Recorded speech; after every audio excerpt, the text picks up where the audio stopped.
Ini bunga nasional ya? Ini bunga nasional Malaysia katanya. Bunga apa ini, Pak? Jerunai. Ini salah satu kuburan legendaris dari kaum Melanau. Bisa nggak lewat sini, Pak? Takutnya nanti patah.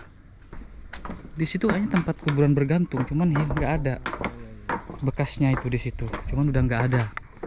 Oh, ini dia. Ada Tommy cerita satu di sini ada satu rumah besar kan? Di kampung Puloh nama dia. Satu rumah besar sini. Jadi dekat sini kawasan perkumpulan mereka. Kawasan perkumpulan mereka ya. Ini yang paling dekat lah dekat ini. Belakang itu ada lagi 2-3 buah lah. Ini dia teman-teman. Miring begini teman-teman.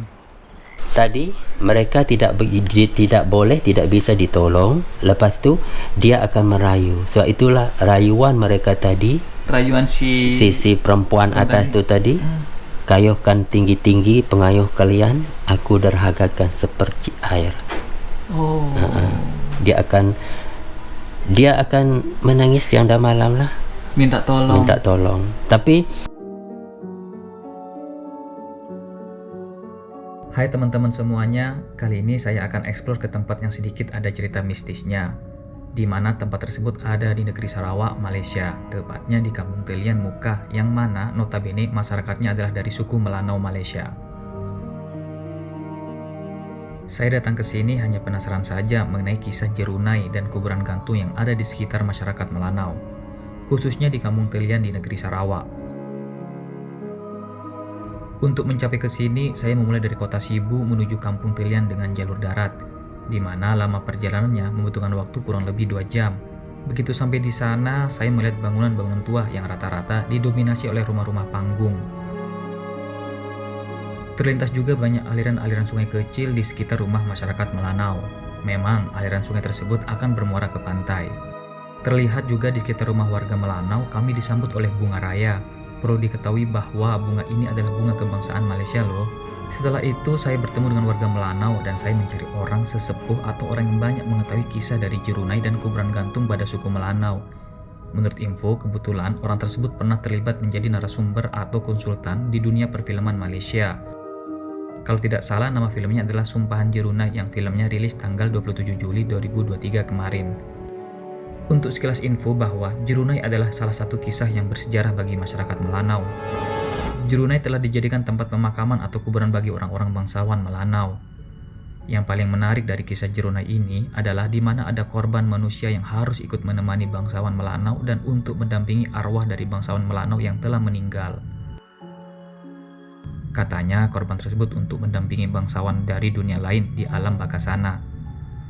Agar bisa lebih dalam lagi mengenai kisah Jerunai dan kuburan gantung, yuk kita tengok dan simak penjelasan dari salah satu narasumber yang sudah mumpuni dan pernah menjadi bagian perfilman di film Sumpahan Jerunai. Namanya Pak Tommy. Beliau adalah orang suku Melanau asli. Pak Cik mau bertanya, Jerunai itu apa bagi orang kaum Melanau? Okey, biasanya kalau kita kaum Melanau ni dekat Sarawak, biasanya dari satu tempat percakapan kita berbeza, adat resam kita tidak sama, dan untuk masyarakat Melanau Mukah dekat sini kita panggil Jerunai, dan untuk masyarakat Melanau Oya dengan Dalat mereka panggil tiang tersebut adalah sebagai kelideng. Okey, maka tiang tersebut adalah untuk sebagai lambang kepada kubur, iaitu tiang untuk perkumian mengembumikan golongan bangsawan sebenarnya tetapi bukannya mayat yang dikebumikan, tapi tulang temulang yang akan disimpan di dalam tempayan, sebab dia ada proses-proses tertentu. Makanya tadi sebab kita Melanau, kita ada darjat, kita ada kasta. Kita ada kasta sampai sekarang kita amalkan, yang mana kasta tertinggi kita panggil sebagai 9 pikul. 9 pikul. Yang keduanya kita kenali sebagai 7 pikul. Dan yang ketiganya kita panggil dia sebagai 7 pikul bertirih.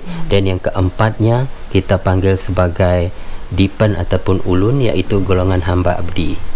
Bagaimana prosesnya Pak Cik, Pak Tommy, ketika ada suatu bangsawan dari masyarakat Melanau meninggal sampai tulang-tulang itu disimpan di Jerunai? Okey, macam ini. Okey. Sehingga sekarang kita balik lagi dengan kasta ni tadi, kasta. Okey. Bila Brunei telah menakluki Mekah dalam tahun 1840, iaitu kurun ke-18, bila dia melihat tata cara ataupun macam mana adat dan budaya orang Melanau ni mengorbankan manusia untuk mendirikan Jerunai, maka bila dia telah menakluki Mekah, dia telah tidak membenarkan sama sekali hamba abdi dilakukan sedemikian. Maka derajat ranking ataupun kasta untuk hamba abdi telah dihapuskan bila Brunei dah masuk, dan seterusnya bila Raja Brooke telah menjajah Sarawak, sekaligus lagi hamba abdi telah tidak diguna pakai sampai sekarang. Dan untuk maklumat, di Kampung Telian ni kita ada 7 tiang Jerunai semuanya, dan cumanya sekarang kita ada 5. Dua dah tak ada, 1 tu dah rebah, dah tumbang, dan tinggal 5. Okey. Maka Kampung Telian dulu juga dia tidak dikenali sebagai Kampung Telian. Dia akan ada nama tertentu, iaitu dari sungai ke sungai. Contoh dia dari hujung sana tu nama dia Kampung Lawai, Tiang Lawai ataupun Kampung Lawai. Lawai tu berarti kampung permulaan. Maka di situ ada 1 tiang Jerunai di sebelah kanan dia yang dikenali sebagai Jerunai Basungau, yang mana Jerunai tersebut adalah Jerunai yang terakhir, iaitu berang sungai itu tadi. Ada 1 Jerunai jalmaan, iaitu Jerunai mitos yang dikenali sebagai Jerunai Amau oleh masyarakat Kampung Telian ni. Amau dalam bahasa Melanau Kampung Telian ataupun dalam bahasa Melanau Mekah, Amau berarti hantu, Jerunai hantu. Itu cuma jalmaan, sebab suatu ketika dulu setiap makhluk ni dia akan dia ingin meniru gaya manusia juga, maka mereka juga ingin mendirikan benda tersebut. Sebab itu dikatakan mitos, itu cuma mitos. Tetapi yang aslinya memang Jerunai itu tadi, Jerunai Basungau. Itu Jerunai Basungau tu kita mendapat nama daripada apa yang nenek saya cakap, mendapat nama daripada seorang perempuan yang telah diletak di atas tu, digantung di atas tu. Maka nama perempuan tu adalah Basungau. Maka mereka gelar nama Jerunai itu sebagai Jerunai Basungau. Kalau ikutkan Jerunai ni, suatu ketika dulu biasanya didirikan di tebing-tebing sungai. Iya, alasannya kenapa didirikan? Alasannya tadi supaya mereka dapat melihat benda tersebut bila didirikan, sebab orang yang mendirikan tadi ataupun sesiapa saja yang orang-orang telah mendirikan bersama ni tadi dapat melihat Jerunai tersebut. Itu alasan pertama, daripada sesiapa saja tidak dibenarkan untuk menolong perempuan yang di atas tu. Maka mereka akan melihat secara jelas sesiapa saja menolong mereka akan dihukum bunuh. Jadi kalau ada yang menolong wanita yang digantung di yang diikat di atas itu tidak boleh ya? Tidak boleh sama sekali. Itu memang macam undang-undang dia. Okey, memang budaya dia tidak boleh ditolong. Dia dibiarkan mati terus, meninggal terus. Makanya tadi dekat situ supaya dapat dilihat dari jauh siapa yang akan menolong. Itu alasan pertama. Alasan keduanya tadi, dia akan merayu-rayu dari atas tu. Dalam bahasa Melanaunya, kuit bau-bau pelaklau dayang lebit dipangat tetengok kau. Berarti kayuhkan tinggi-tinggi pengayuh kalian, aku derhagakan seperti air. Maka tadi dekat situlah orang akan berkayuh dalam sungai itu tadi. Mereka coba untuk memercikkan air dengan hujung ke gadis itu dengan hujung pengayuh. Mana mungkin. Tinggi itu memang tinggi 15 meteran lah tingginya dari lebih daripada 40 kaki 40 kaki ya. Ada yang lebih tinggi lagi. Berarti gadis itu diikat di ujung tiang itu sampai gadis itu meninggal. Sampai dia meninggal. Dia tidak dikasih makan dan dikasih minum. Tidak boleh. Alasan kuatnya kenapa harus ada gadis yang diikat sampai rela tidak makan tidak minum sampai dia meninggal, Alasannya adalah dia adalah untuk melayan tuan dia tadi yang telah meninggal tu tadi, bangsawan tu tadi. Sebab kita perlukan 2 orang untuk dikorbankan, seorang perempuan di atas dan seorang lelaki di bawah. Kalau kita tengok betapa kejamnya, betapa kejamnya. Oh, berarti ada 2 korban. Ada 2 korban. Maksudnya yang untuk menemani bangsawan dari kaum Melanau tersebut, laki-laki dan perempuan, sedangkan posisi laki-laki ada di bawah pondasi dari Jerunai, sedangkan yang perempuan diikat di atas Jerunai, tidak makan dan tidak minum. Tidak makan dan minum. Dan dekat bawah tu lelaki tersebut memang dia terus mati, terus meninggal. Sebab dibunuh dulu atau dia tidak dibunuh, dia akan dibuat lubang. Bila buat lubang, bila Jerunai ni dia akan dihempap atas tu. Jadikan pondasi beneran, Pak. Sebab dia akan dikorbankan di bawah tu. Memanglah dia akan mati terus. Dan sebelum mendirikan tiang ni tadi, cara dia macam ni. Okey, bila seseorang telah meninggal dunia, maka kita boleh tengok dekat belakang ni. Ini cara dia. Ini adalah dia ada 3 penceritaan. Pertama, benda macam ni, ini adalah untuk golongan pagan. Kita panggil jengaya. Yang itu, yang kasta mana, itu ya? Bukan kasta. Mereka tidak ada agama. Mereka ada penganut animisme. Maka benda ini tadi, ini adalah untuk membawa roh mereka tadi ke alam kematian. Tanpa benda ni, roh mereka tidak akan sampai ke alam kematian. Maka untuk kampung talian ni kita ada 2 dan ada 3 penceritaan. Kita letak pinggan-pinggan macam ni. Pertama adalah kasta atau derajat atau ranking tertinggi. Kedua adalah nilai kasih sayang. Yang ketiganya adalah untuk menunjukkan orang yang kaya. Setelah itu tadi, mereka mayat ni tadi mereka letak dalam keranda bergantung yang kita panggil salong. Bangsawan dari Melanau. Bangsawan tu tadi. Makanya keranda bergantung ni mungkin orang akan cakap orang tidak faham bagaimana keranda bergantung. Keranda bergantung maksud dia keranda tu tidak ditanam di dalam tanah. Dia akan dibuat satu rumah khas. Lepas tu dia akan ada macam kayu alang tu tadi kan, macam rumah lah, memang macam rumah. Lepas tu keranda akan diletak di dalam rumah tu. Tapi rumah tu tidak berdinding. Cuma dia ada atap, ada bumbung, lepas tu keranda. Lepas tu bawah keranda tu akan dibuat lubang dengan buluh, supaya sisa-sisa tadi akan dapat masuk tanah. Sisa-sisa daging yang orang yang telah meninggal tadi jatuh ke tanah kan, dia menjadi air semua tu kan, jadi busuk semua, maka dia akan masuk dalam tanah. So untuk mengeringkan tulang tu tadi, agar menjadi tulang, akan menjadi tulang si mayit tersebut, supaya proses cepat.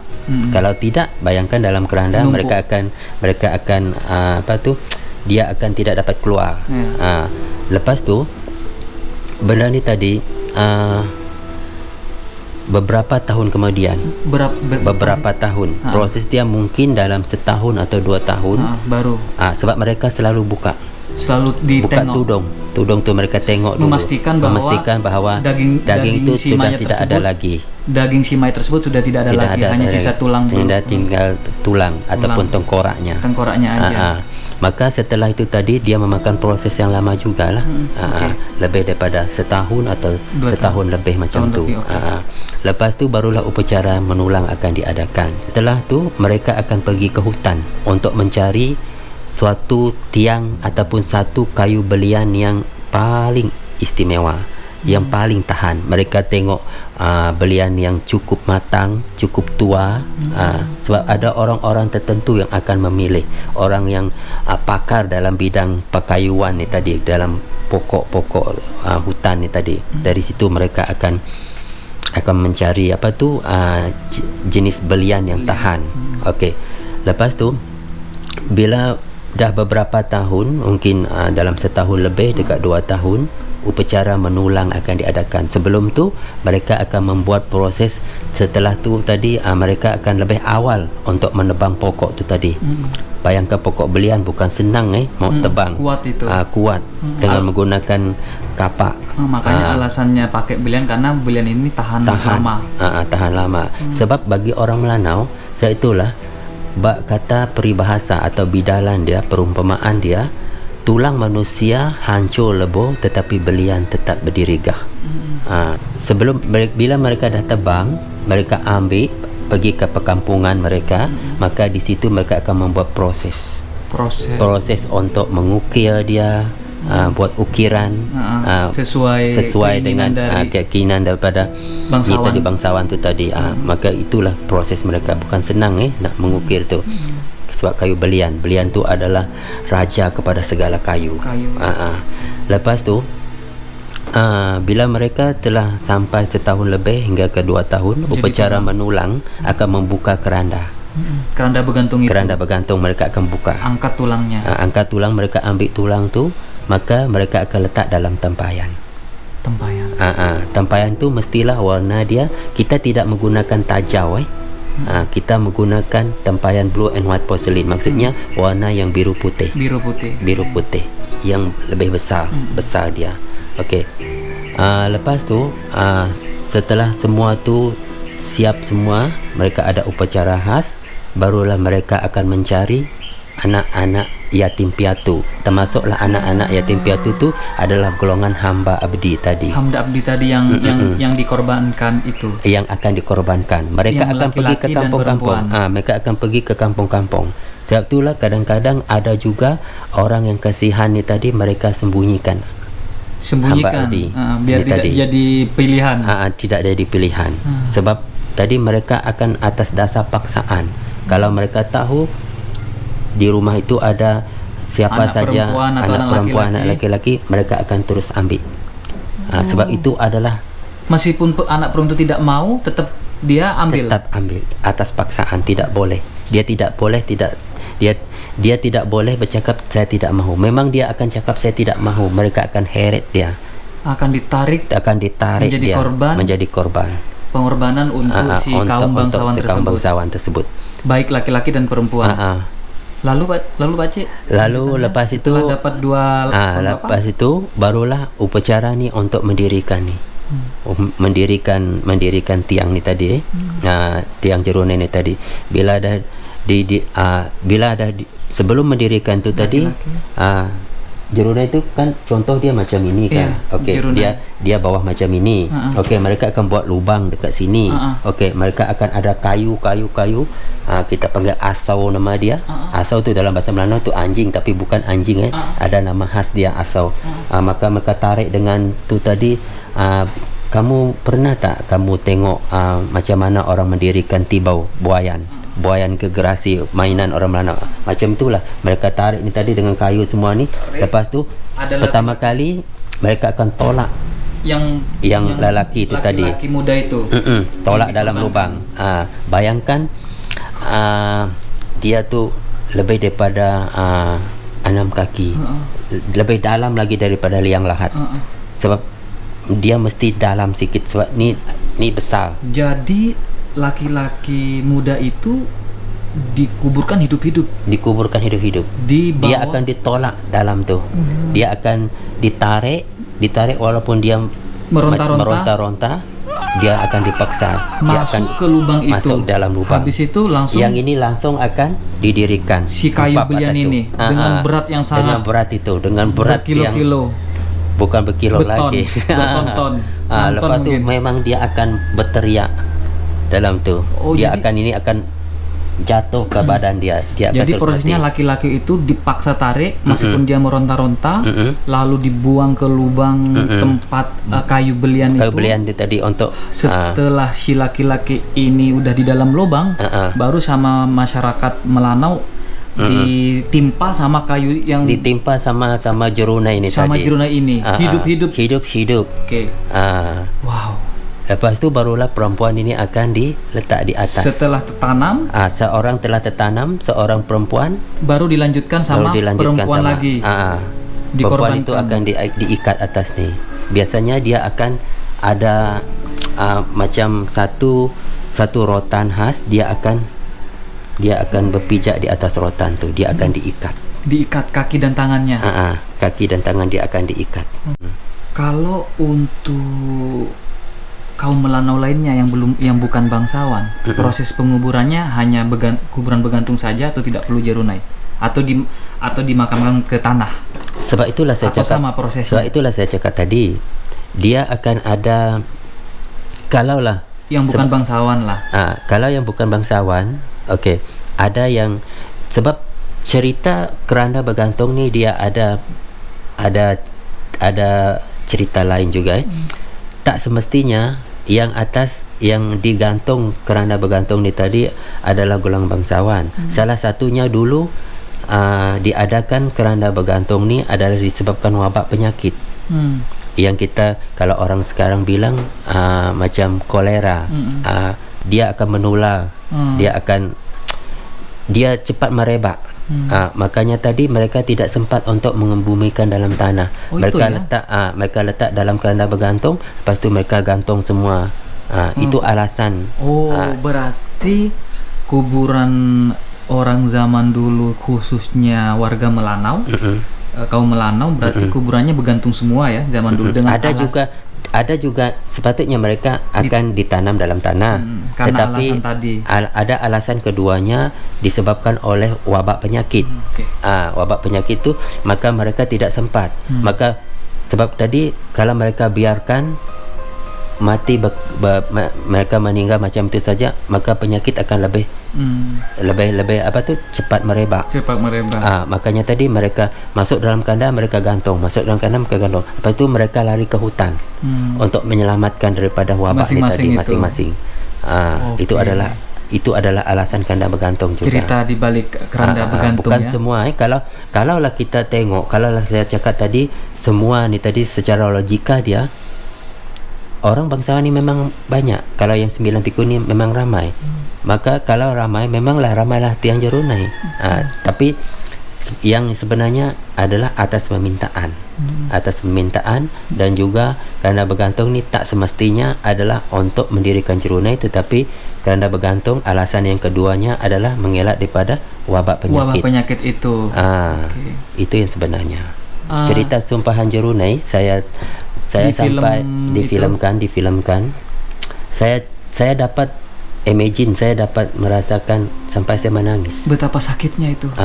Betapa satu daripadanya kita tengok betapa kejam, tetapi itu adalah leluhur kita, itu adalah budaya kita. Kita tidak boleh, kita tidak bisa omong apa-apa kalau itu adalah leluhur kita. Makanya tadi yang seorang tadi, yang perempuan atas itu memang dibiarkan mati. Sampai kapan? Sampai berapa lama dia meninggal? Dia mengikut ketahanan tubuh dia. Berarti perempuan yang diikat di atas jarunai itu dia tidak diberi makan, tidak diberi sampai makan. Dia meninggal. Sampai dia Lalu meninggal. setelah meninggal sampai dia tulang akan belulang dibiarkan. Sampai jadi tulang, sampai dagingnya membusuk di atas. Membusuk di atas. So itulah tadi mereka tidak bisa ditolong. Lepas tu dia akan merayu. So itulah rayuan mereka tadi. Rayuan si perempuan atas tu tadi. Kayuhkan tinggi-tinggi pengayuh kalian, aku derhagakan seperti air. Dia akan menangis siang dan malam lah, minta tolong. Tapi atas dasar dia minta tolong, tetapi dia menyadari bahawa dia mesti akur, bahawa dia adalah hamba abdi. Hamba abdi dari si bangsawan Melanau. Sebab itu adalah leluhur kehidupan dia.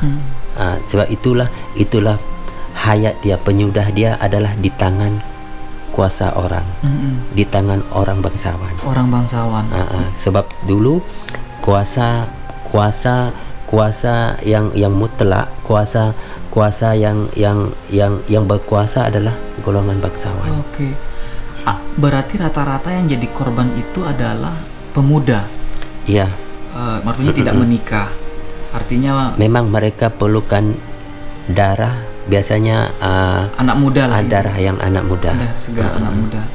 Itu yang dikorbankan ya Pak ya. Tujuannya tadi, maksudnya tadi mereka dikorbankan bukan sebarang itu tadi, bukan atas dasar mahu hanya dikorban saja, tetapi tujuannya adalah untuk melayan mereka di alam kematian. Sebab mereka perlukan hamba abdi, melayani si bangsawan, melayan roh dia tadi ke alam kematian. Tanpa mereka tadi, tanpa pengorbanan ini tadi, si bangsawan tidak akan ada yang akan melayan dia di alam kematian, di alam baka, di alam itu tadi. Ini bunga nasional ya? Ini bunga nasional Malaysia katanya. Bunga apa ini, Pak? Hibiscus. Hah? Hibiscus. Hibiscus ya, teman-teman. Di sini semuanya adalah dari suku Melanau. Jadi yang ada di sini adalah orang-orang Melanau semua. Di sini. Nah, dan di sini tempatnya yang katanya ada kuburan gantung. Ada yang juga disebut Jerunai. Ini muaranya ini ke laut ya, Pak ya? Sini banyak udang gala juga di sini. Nah, sini teman-teman. Ini. Tuh. Jadi teman-teman, kita saat ini lagi jalan-jalan ya di Kampung Melanau. Kaum Melanau ke sana atau ke sini ya? Ke sini ya. Jadi kita ada di perkampungan Melanau ya. Di situ hanya tempat kuburan bergantung, cuman nggak ada bekasnya itu di situ. Cuman udah nggak ada. Katanya di sana ada sisa 1 atau 2 kuburan bergantung. Masih ada sisa jejak peninggalannya lah. Oh, begini nih teman-teman.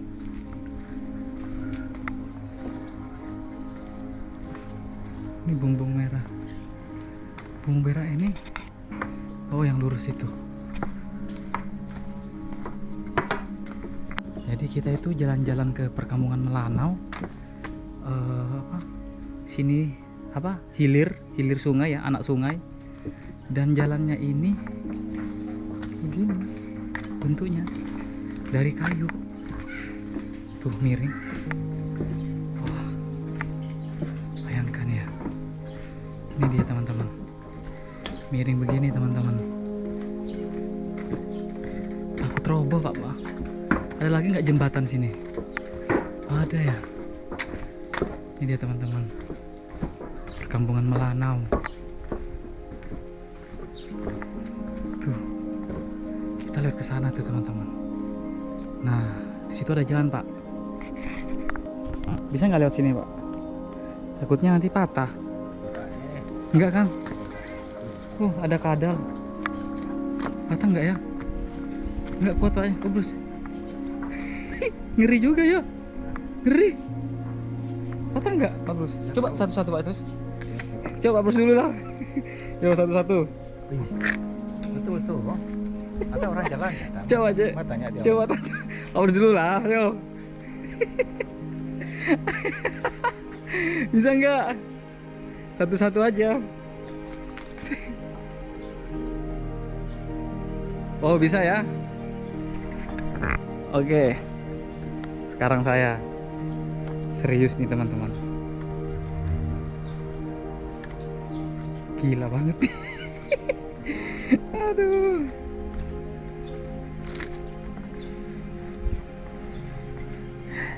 Lewat mana ya tadi? Ke kiri aja. Bu.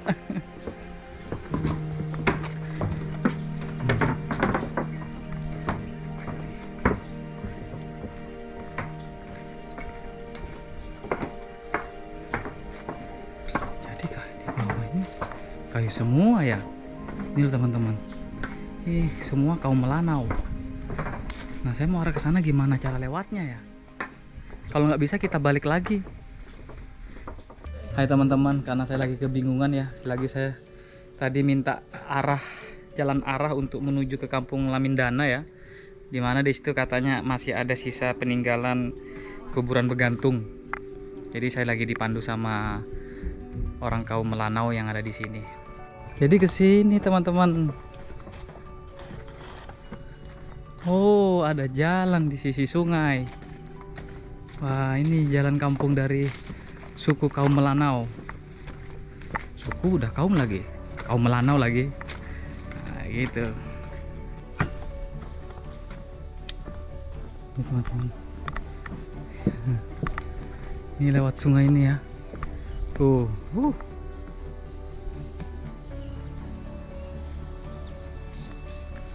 Oke, ini lurus terus. Wih, mancing dapat. Hah? Wah, kampung Melanau gini ya. Bagus ya kampung Telian nih. Oh, ini dia. Oh, ini dia rumahnya. Ini batik linut. Itu kalau orang Sabah panggil tu ambuyat. Oh, ini batik ya? Ini batik. Batik. Ini batik Sarawak punya. Batik Sarawak. Ha. Oh, batik linut namanya. Oh, gini bentuknya ya? Dia prosesnya ditenun juga sama? Dia macam batik biasa juga lah. Cuma cara dia cuci dengan apa semua lain lagi. Beda. Itu batik semua di dalamnya, produksi batik ya. Oh, yang di film Ciro itu kampung di sini yang dipakai. Ya, sebahagian tu dia buat dekat kucing. Sebagian dia dekat buat kucing ya. sini. Dengan narasumbernya dari Pak Tommy. Wah, bagusnya rumahnya ini. Kayak rumah panjang ya.